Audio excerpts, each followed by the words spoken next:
In the pantheon of Labor Prime Ministers, Anthony Albanese cements his place. Re-elected in a ringing endorsement of centrist politics. Australians have chosen a majority Labor government. Australians chose stability and predictability after a 5-week campaign that demolished Peter Dutton. And I acknowledge the traditional owners of the land on which we meet. And delivered Labor a powerful mandate.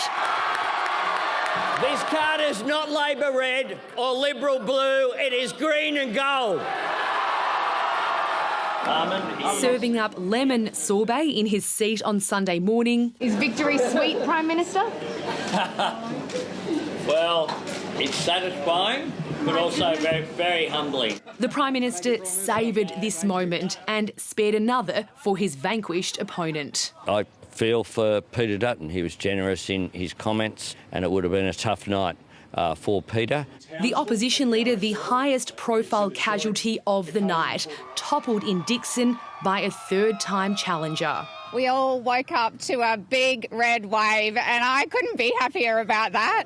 That red wave crashed over Queensland. The Magnificent Seven. The 7 new federal members of parliament coming from Queensland. Ending the coalition's stranglehold on the state. We didn't do well enough during this campaign. That much is obvious tonight, and I accept full responsibility for that. Labor gains were made at the expense of the Greens too. At least 2 of its seats in the Sunshine State fell. Down in Melbourne, Greens leader Adam Bandt's own seat still too close to call. He may get back by the skin of his teeth, but he'll be leading a much reduced team in the House. From the moment counting began, it was clear a swing to Labor was on. A record number of early votes demanded early caution. And let's wait till pre-poll comes in.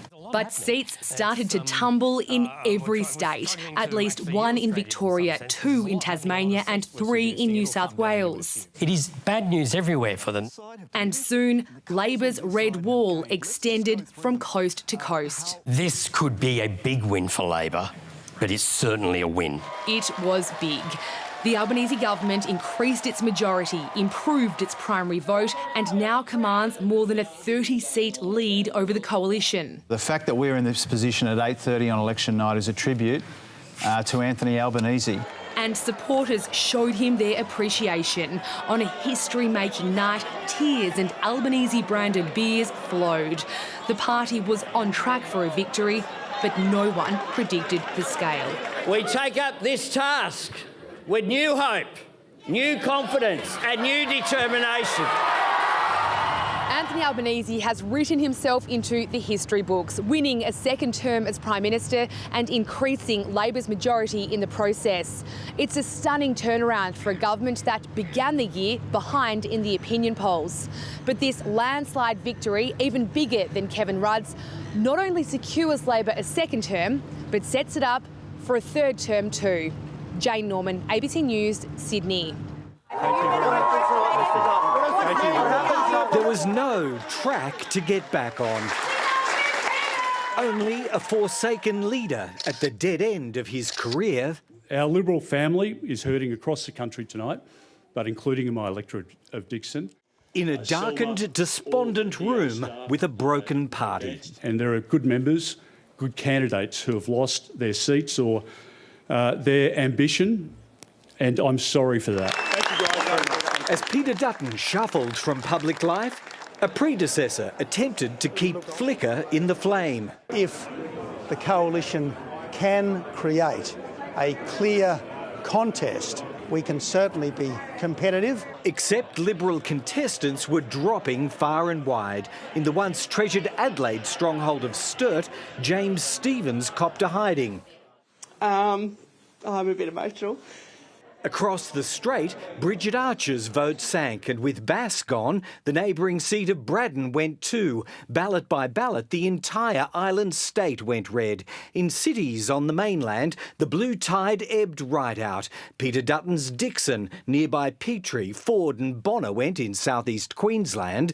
In Sydney, the southern seats of Banks and Hughes turned red, and across Greater Melbourne, Deakin and Menzies added to the losses of 3 years ago. ago. It was clear that our party has an issue in urban Australia. Keith Wallahan's out after just one term, convinced a party that grew out of suburban Middle Australia needs to go back there to connect to lost generations. We need to turn our mind to that like we have never done before. We need to really dig deep and think about who we are and who we fight for and who makes up Australia. When the 48th Parliament opens, the depth of the coalition's plunge then becomes clearer. If Liberal national seats combine fall below 40, as currently seems likely, they'll occupy the smallest space this side of the Speaker since 1949, even lower than when Bob Hawke crushed them to 50 4 decades ago. This will be their desolation row.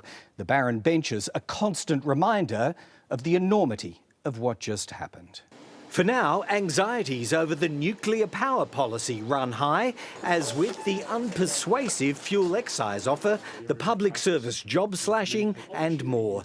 The leaders left the room and so much more behind him. Greg Jennett, ABC News, Canberra. This was a Labor win for the ages. Anthony Albanese now has far greater authority as Prime Minister. His cabinet colleagues are publicly hailing him a hero and privately praising his instincts on policy, politics and strategy. The question is, how will this political capital now be used? The answer? Carefully. Labor will proceed with its plans on health, housing and childcare. The renewable energy transition will continue. The Treasurer says boosting productivity will be his top priority in a second term. But there'll be no radical change, no going beyond the mandate of the people. On the other side, radical change is exactly what's required. Finding a new leader is only the first step for the humiliated Liberal Party. Susan Lee, Angus Taylor and Dan Tehan are all talking to colleagues and weighing their options. The more difficult question, what does the party stand for? Nuclear power, lower immigration, more moderate, more conservative, more Trumpian, less? Younger voters and women continue to desert the Liberals. They need to find a way to reconnect.